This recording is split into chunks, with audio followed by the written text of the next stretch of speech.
Hey guys, it's the Fisher Brad, and today I'm going to show you guys some awesome fishing tips and tricks to help you out on the river. I'm also going to show you my most favorite tip of all, how to unsnag lures every time, but I'm actually going to show you guys how it actually works underwater. For my first fishing tip, the size of the river is everything. Right behind me is a small creek. In creeks, I like to run nice, small, flashy lures. I got a nice size 2 Blue Fox vibrax spinner right here.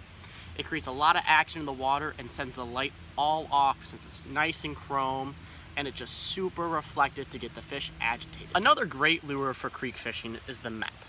I like to use the MEP size 3 in creeks. The only thing you really have to worry about these is the hooks. Now, since they're a size 3, the hooks are not as durable because they're not really too big of hooks compared to the size 5 or 4. When I'm fishing any big river, I like to use the MEP size 5 Aglias. They're dressed.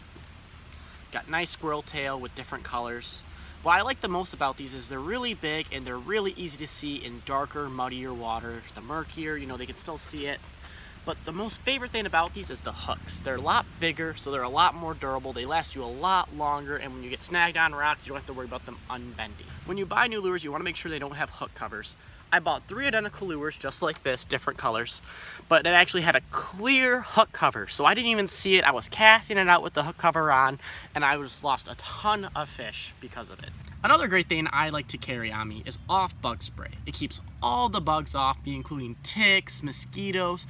It's very important when I'm battling fish I don't get bit by a mosquito, because then it can make you lose the tightness in your line. You can just go to smack it and then the fish is gone. I like to wade through rivers a lot fishing, so I like to carry a nice waterproof case. You can get them for about $5.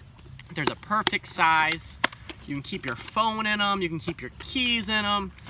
You can keep anything you want to get protected in these small cases. Another tip I have is to carry a thick strainer. In my previous video of how to catch northern pike, you see that I was using a smaller strainer. It was a nice, fat, thick fish, and it just had a lot of energy left. I put it in the water and it just sped off, and the teeth cut right through the strainer. You always want to make sure you have the right tackle for the right fish. I like to carry a medium action ugly stick. It's good for any species: carp, bass, pike, trout. It catches them all. I like to carry a nice portable flotation device on me. I wear it like a life jacket. It's also a fishing vest though too, so I can carry all my lures, my pliers, my measuring tape, just any supplies I need, like my off bug spray, my waterproof case. Everything can fit in here. One of my most important things is my wading net. I love it. It straps right onto me. It's hands-free when I don't want it, but it's right there by my side when I need it. If you guys run light tackle like I do sometimes, I'm using a lightweight ugly stick. It's very flexible, but it could snap, if you accidentally fell on it. I always recommend walking with it behind you like this. You never want to walk forward while facing your pole forward, going through trees, trails, anything like that. The reason why I say walk with your pole backwards is because it saves your rod tip. If you fall, you're just going to fall on this. You're not going to break that. Your rod tip you could break easily. Another great tip is when you're walking through trails, you normally have your pole like this straight. It'll get tangled up in the trees, the tree branches and everything like that. You walk with it backwards, it's not going to get stuck on anything. When you guys are walking through rivers, you always want to lift your feet. You never want to stumble around. You can easily trip, and you make a lot more noise when you don't lift your feet, so fish will hear you coming. They'll feel the vibrations in the water, and they'll just get out of the way. Now for my favorite tip of all. I'm going to show you guys how to unsnag lures every time. A lot of people do it wrong. A lot of people go up and down with it, and they just try to jerk it around, and that actually can make it a lot worse. All you really do for my trick, you got to make sure your pole is really tight and tense. Keep your pole tight, and then you pull back your line right here, just like a bow, keeping that line tight the whole time, and let it go. It will send vibrations all the way down to your lure and shake it free. I'm actually going to show you it right now in the river casting with some underwater footage as well to show you exactly what happens to that lure. Alright, what you guys are going to want to do, you want to make your pole nice and tight, bend it over, and just like a bow, pull it back, and free.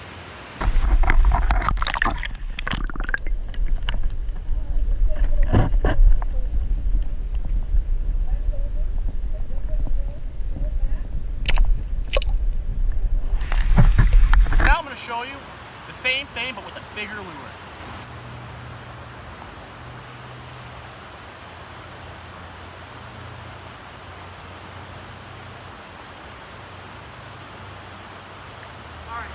your pole as high as possible. Pull back just like before. There we go.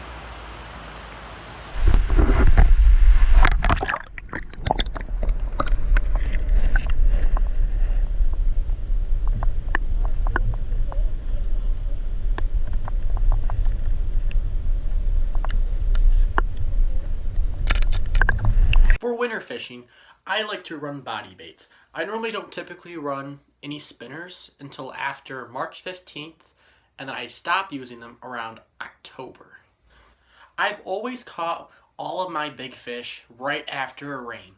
The rain does a lot to the fish. It raises the water levels in the rivers and allows fish to swim through.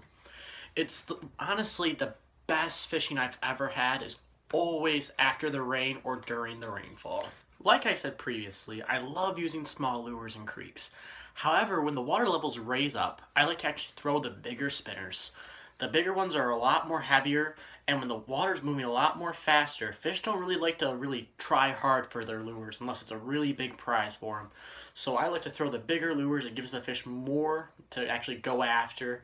It's more appetizing too, you know. If you're starving, you really don't want to eat something tiny. You'd rather eat something big. Another great tip I have is you want to get polarized sunglasses. For one, they help you see the fish in the water. They help you see the structure. You'll get snagged up less. And for two, also, for other fishermen, if they're yanking on their lure, they can accidentally unhook and it goes flying at you. I've heard a lot of horror stories of people getting hooked in the eye or anywhere else, but I think the eye would be the worst place to get hooked. Now for fishing line. There's a bunch of different line you can get. There's mono, there's braid, there's fluorocarbon. Now, they're all different and they're all better for their own individual ways. The greatness about monofilament is that it stretches. When you get a fish on, it allows it to stretch. Compared to braid, braid's just constant. It's not moving. Now, the good thing about braid is it's good for any species mostly. When you're battling fish, you know, it goes by rocks. It's not going to get cut up or dinged on rocks. The teeth of the fish aren't going to really be in the way. So braid's really good, especially working with toothy fish, like jigging vertically or just casting for pike.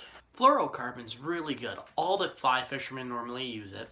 It helps making your lure or whatever you're using look realistic as possible. You know, they won't see a fish line at all.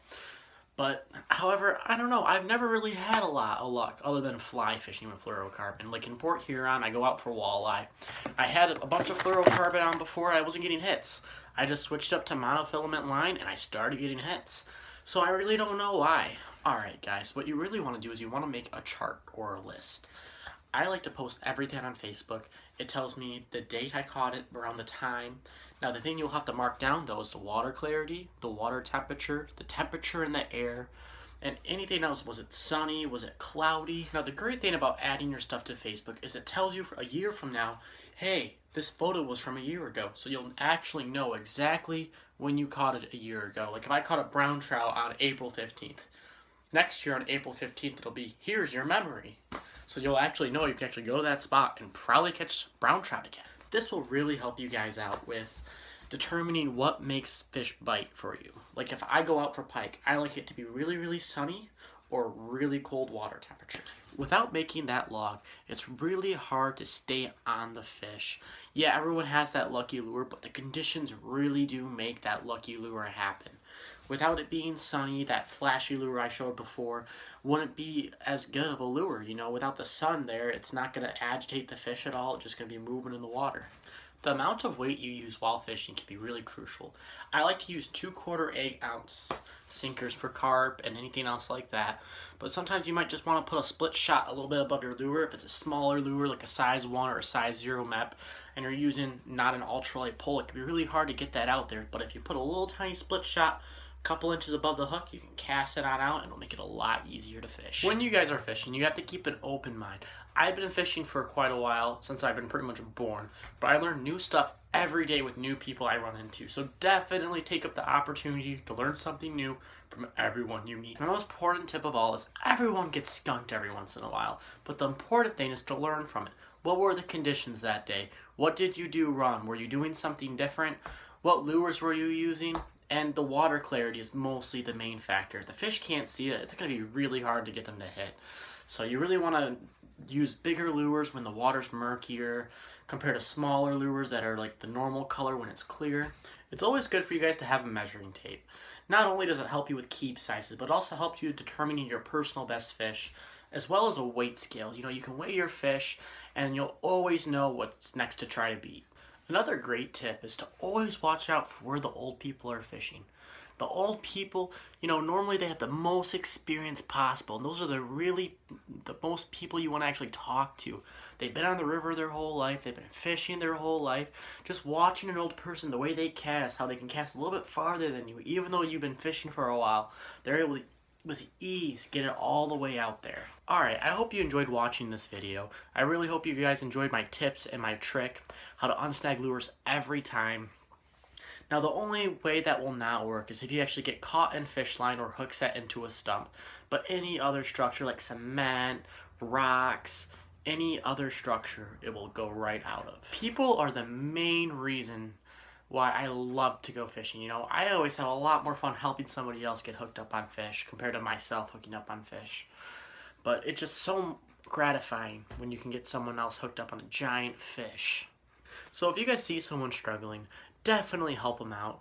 Tell them what they're doing wrong, or just show them, hey, maybe try this way. It's a lot easier to get a fish this way. It goes a long way. I've had many people help me on my way.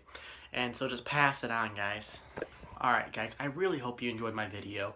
I have many other videos. I got 32 other videos. I have tutorials on how to catch every other species pretty much, including pike, brown trout, carp, all of them, guys. I plan on making salmon videos soon, some more steelhead videos soon. So just stay tuned for weekly uploads. If you like this video, I'd really appreciate you giving a like, comment, and subscribe. Have a great day, guys.